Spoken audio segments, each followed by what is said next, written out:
A provável origem do Halloween, segundo aqui a nossa apuração, teria sido um festival praticado pelos celtas e era uma das comemorações mais importantes do calendário celta, realizado como um marco do fim do verão e também uma passagem de ano para esse povo.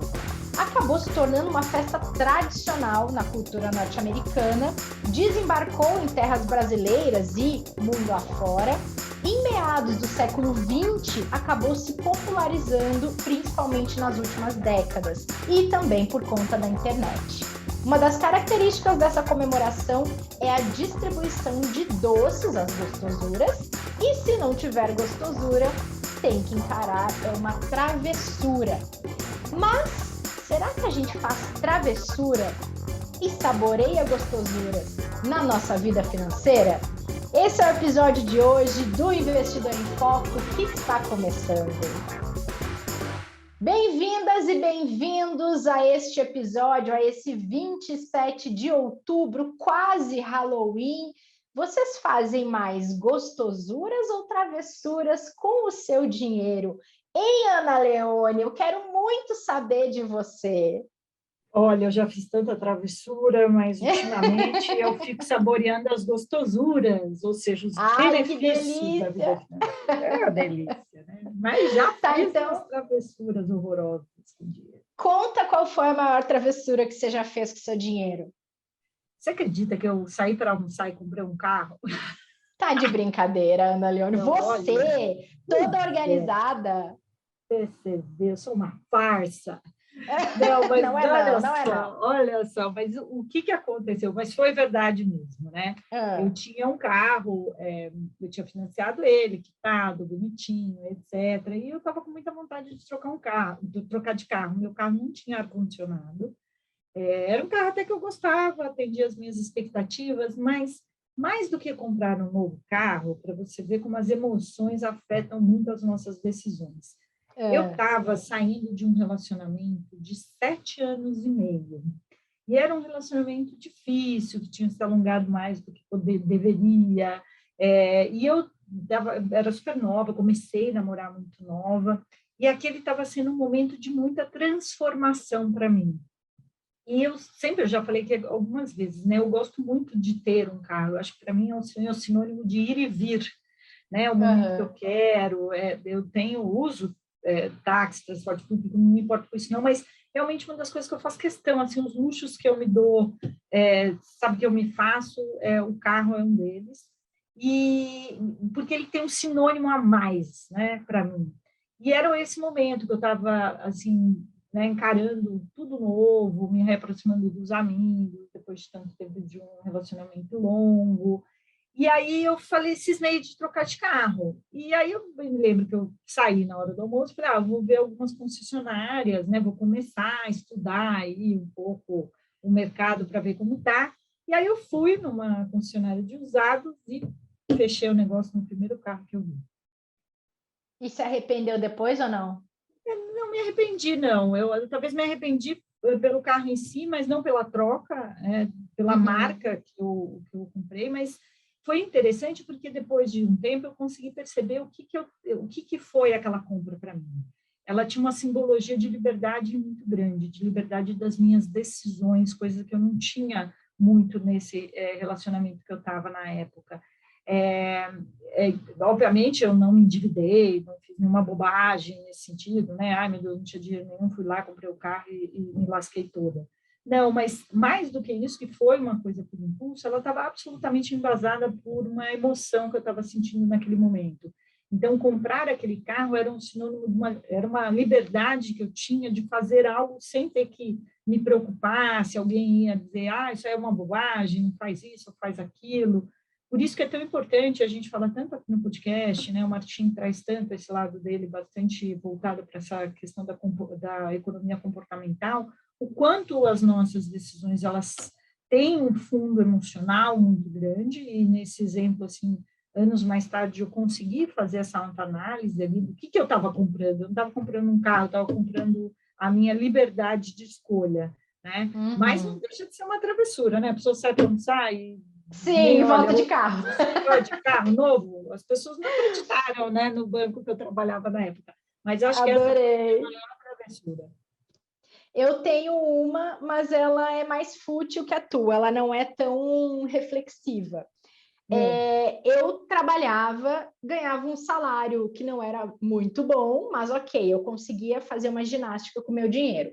Eu morava em Brasília e eu tinha uma assinatura de televisão e comecei a receber uns alertas da empresa de que eu estava devendo R$ 38.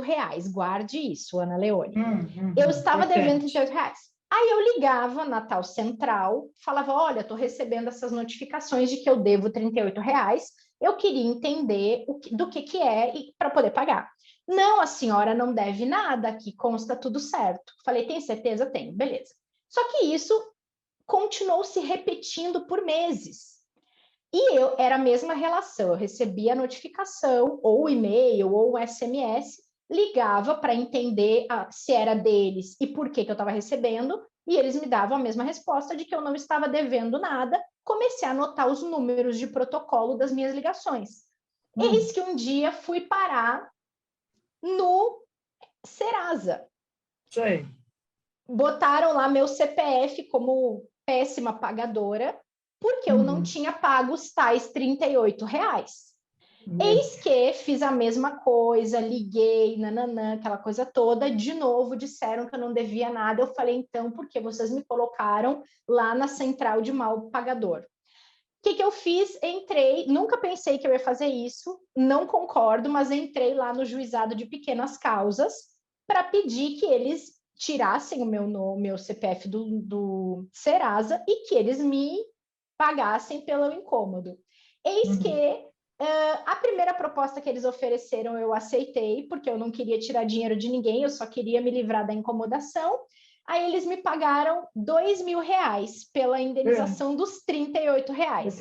Olha. Peguei aquele dinheiro e gastei em uma tarde como prêmio pela incomodação dos últimos meses. Não pensei em guardar o dinheiro, não pensei em usar para nada útil. Eu comprei um monte de roupa, almocei num lugar gostoso e me senti muito bem com aquilo. Foi essa a minha travessura. Mas você está vendo que teve um fundo emocional também? Sim, foi uma espécie de vingança. Né? Foi uma revanche. Foi uma revanche. Não, super, assim, porque no fim é o como você se sente, né, com aquilo, porque aquilo foi ultrajante para você, porque você estava correndo atrás, vendo, né, o que, poxa, olha, estou devendo, pago, né, estou aqui para isso. Exatamente. Então, não, e assim, foi um extremo para mim, porque eu acho que a gente não tem que empilhar processos no juizado por esse tipo de coisa, né? Só que aquilo foi num nível que eu já não sabia mais o que fazer. Aí, no fim das contas, então, foi este dinheiro para... Um dinheiro que veio fácil, foi embora fácil. Foi a minha lógica na época. Entendi. Mas você sabia, eu não lembro se eu já contei essa história aqui, mas eu li isso numa revista há alguns anos atrás, que uma pessoa que era conhecida aí como... não lembro o termo, mas ele era um garimpeiro que, na época lá, no começo dos anos 80, final dos anos 70, ele achou uma das maiores pedras de ouro, né, de pepitas de ouro, lá em Serra Pelada, e ele era uma pessoa muito humilde, imagina, né, um garimpeiro, como muitos daquela época que foram para lá, né, atrás do ouro, né, que tinha na região, que tinha acabado de descobrir, etc., e ele foi para o aeroporto, na época que você comprava passagem na hora para viajar, né? Não tinha essa coisa toda tecnológica, e ele se sentiu muito maltratado pelo balcão da companhia, que falou que meio que desdenhou dele, né? Ele era uma pessoa muito simples, falou, não, mas você quer viajar para onde? Mas tem dinheiro para isso e tal. E ele era uma pessoa muito rica na época, tinha acabado de descobrir essa pepita, né? Achado essa pepita, tinha ficado milionário e tal. E ele fretou um voo de carreira. Ele falou assim, eu quero todos os assentos do voo, porque eu tenho, sim, dinheiro para pagar. E ele fechou, imagina só, né? Pegar um aviãozão desse, sei lá quantas pessoas cabem, ele comprou todas as passagens e foi para onde ele queria com o avião. Obviamente, né, a história dele termina, ele perdeu todo o dinheiro em pouquíssimo tempo, né, se envolveu com álcool, com jogos, etc. Mas mostra que ele conta nessa reportagem, nessa entrevista que ele deu, relatando esse episódio, o quanto ele se sentiu humilhado. Então, para ele, aquilo era uma revanche também, de dizer, eu posso sim, né? Então, muitas travessuras financeiras, elas acontecem por conta do fundo emocional. E isso tem que ser observado, seja porque está faltando alguma coisa, a pessoa quer se sentir melhor, né, ter a autoestima um pouco elevada, elas compram por impulso porque estão chateadas, compram por impulso porque estão felizes. Então, acho que mostra aí que as travessuras financeiras têm um fundinho emocional que a gente precisa prestar atenção. Com certeza. Agora, vamos falar de gostosura? Qual foi a sua gostosura financeira, hein? Olha, bem recente. Algumas, né, obviamente, quando você tem aí uma vida financeira equilibrada, que você, né, consegue colocar os seus planos em ordem, isso é uma satisfação contínua, né? Um tropeço aqui, outro ali, mas para mim a maior gostosura de todas foi eu poder deixar o meu último emprego e poder empreender, ou seja, trabalhar de uma maneira autônoma. E isso foi graças ao planejamento financeiro que eu fiz, planejamento de carreira e planejamento psicológico que eu fiz para essa mudança. E isso, para mim, foi um dos maiores prazeres, porque quando eu olho no passado, assim, eu deixei outras oportunidades passarem na minha carreira, porque eu não tinha essa liberdade financeira e essa possibilidade de escolha como eu tive recentemente. Então, isso para mim teve um gosto adicional, né? Hoje eu aqui fazendo esse projeto com vocês, fazendo tantos outros projetos na rádio, projetos editoriais que estão sendo tão importantes e tão satisfatórios para mim, assim, né? Prazerosos, foi graças à minha gostosura financeira de ter me planejado para esse momento. Então, para mim isso tem assim, pensa num doce bom aí, que você gosta. Tinha esse sabor de eu ter podido fazer essa escolha recentemente. E você? Que legal. Então, eu acho que eu estava aqui pensando antes da gente gravar, mas eu acho que a minha gostosura financeira é ter aprendido a investir, ver que o meu dinheiro pode render e trabalhar também, não só eu tenho que trabalhar, e ver que eu consigo equilibrar as coisas, que é possível, que o planejamento financeiro é algo rico demais na nossa vida, que nos permite tantas liberdades, assim. Eu acho que a minha gostosura foi ter colocado em prática todas essas coisas que há um tempo atrás elas eram um pouco mais utópicas para mim. Fosse pelo momento de vida, fosse pelas necessidades momentâneas, pelo próprio salário, pelas próprias transições de trabalho também.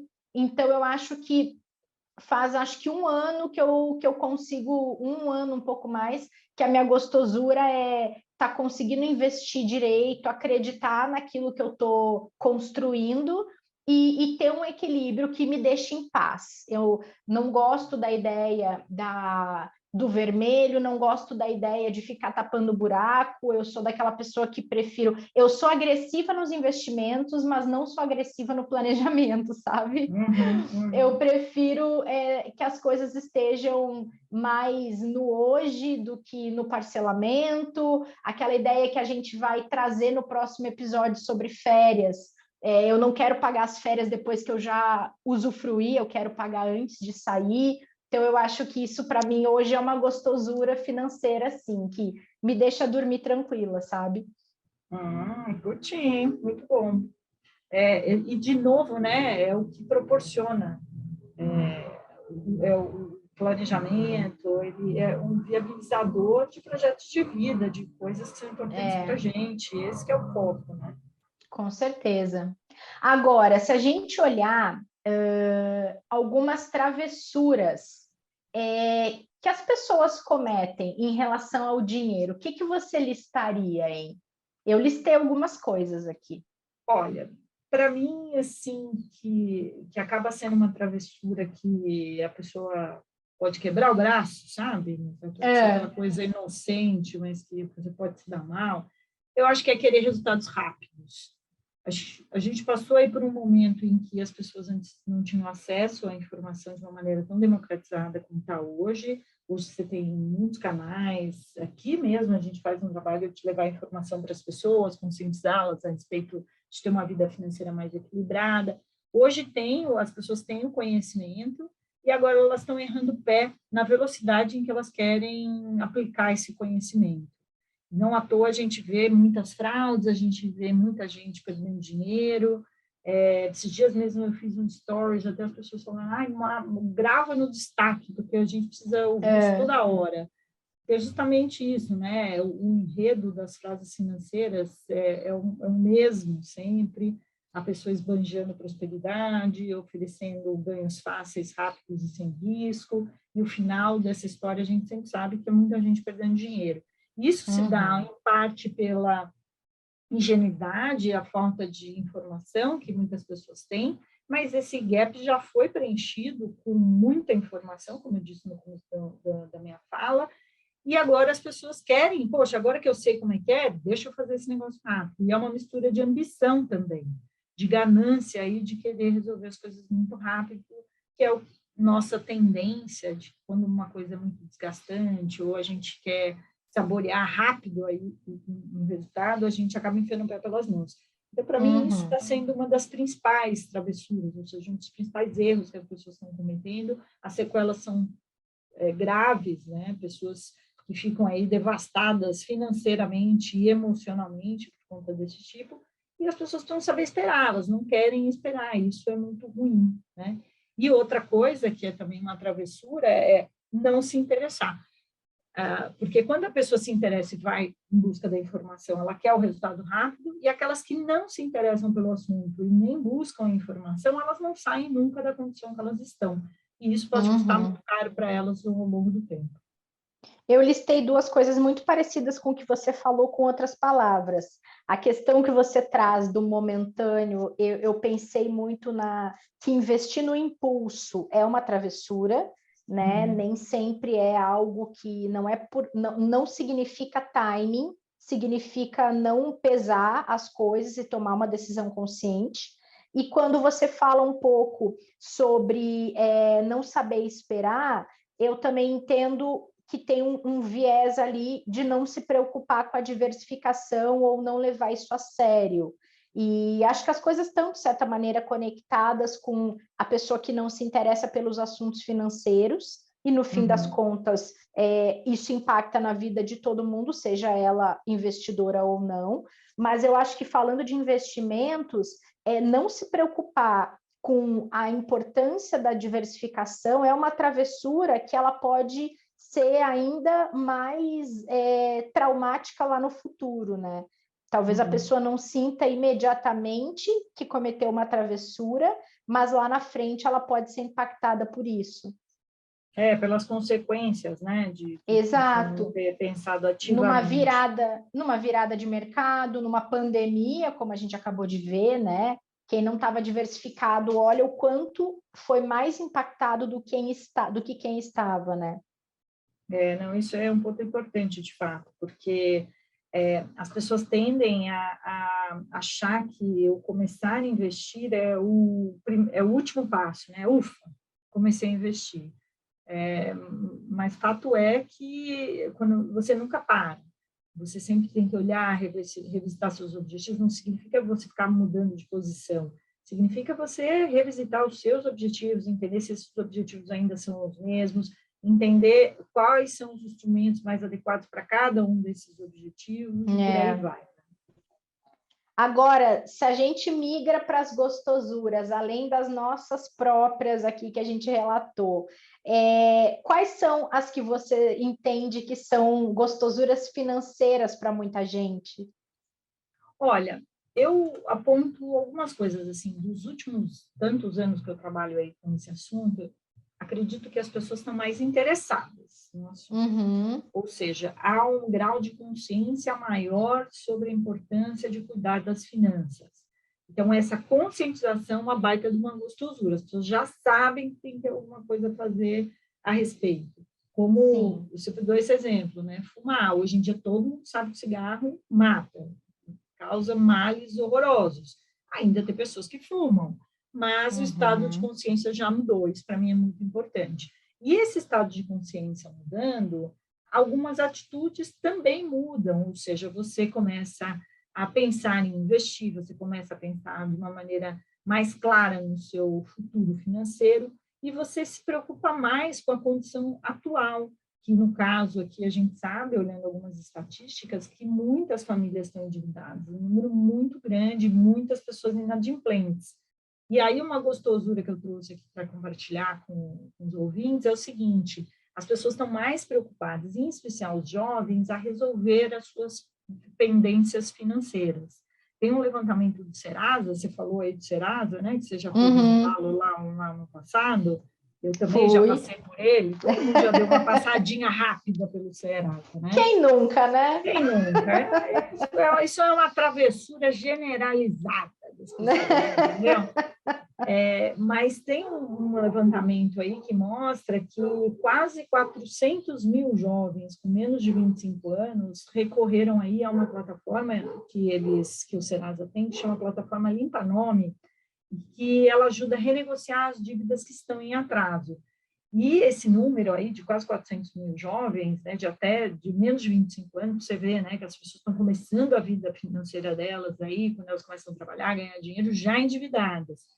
E esse número, ele é 66% maior do que eles conseguiram registrar no mesmo período do ano passado.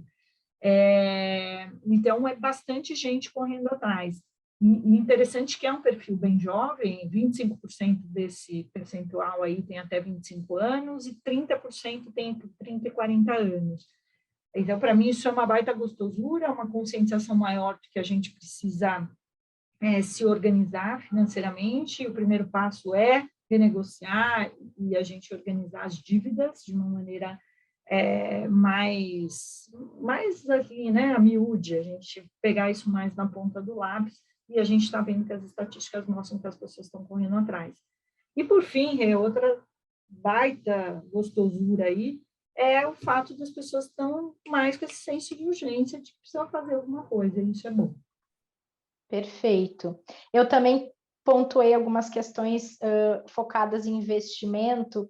Eu acho que, falando em senso de urgência, planejamento, acho que a regra do 1369, que a gente já trouxe aqui, tintim por tintim no podcast, é uma grande gostosura que o mercado nos oferece, e tá aí, é só usar e usar com assessoria. Acho que a isenção fiscal que o PGBL de Previdência oferece é uma gostosura, é algo que, quando a gente coloca na ponta do lápis, é uma grande economia. E eu volto a falar na diversificação. Assim como eu acho que não se preocupar com ela é uma grande travessura, acho que se preocupar com ela é uma gostosura que a gente acaba saboreando, principalmente no médio e longo prazo. Então, acho que investir tem, sim, muitas gostosuras, ver o seu dinheiro render tem muita gostosura, mas precisa de um pouco de disciplina, né, Ana? Precisa, como você disse, sair da dívida, se conscientizar, trazer esse senso de urgência e começar de algum lugar, né? O primeiro passo, sempre, em qualquer maratona, começa com o primeiro quilômetro, mas é super verdadeiro, assim, né? Eu nunca vi ninguém se arrepender. Nossa, economizei esse mês. Que bobagem! Né? Nossa, que arrependimento que sobrou dinheiro e eu comecei a investir, meu Deus do céu. Ou seja, é impossível a gente não sentir prazer também quando a gente começa a colher os resultados de uma vida financeira equilibrada, dos investimentos ali trabalhando com a gente para atingir os objetivos de vida. Então, é uma gostosura assim, que a gente saboreia para o resto da vida. Isso que é bom, né? Não é uma coisa que acaba rápido, né? A gente vai saboreando de um jeito prolongado. Isso que é bom. É verdade. Bom, então, Ana, te desejo nesse fim de semana de Halloween muitas gostosuras, sejam financeiras, sejam de comer mesmo, porque a gente também merece saborear as gostosuras da vida. E a gente se vê na semana que vem. Combinadíssimo, adorei. Bora comer um doce. Bora! E obrigada a todo mundo que acompanhou mais esse episódio de quinta. Vai lá comer seu doce também e aproveitar um pouco de gostosura nessa reta final de semana. Na semana que vem a gente está de volta na terça e na quinta com essa turma aqui que vai estar completa. Vai ter Martim, não vai ter Ju, mas vai ter Martim. Depois a Ju já volta de férias. Fechado? Estamos mas a gente volta com o time completo. Volta sim, esperando vocês aqui na nossa audiência. Até lá!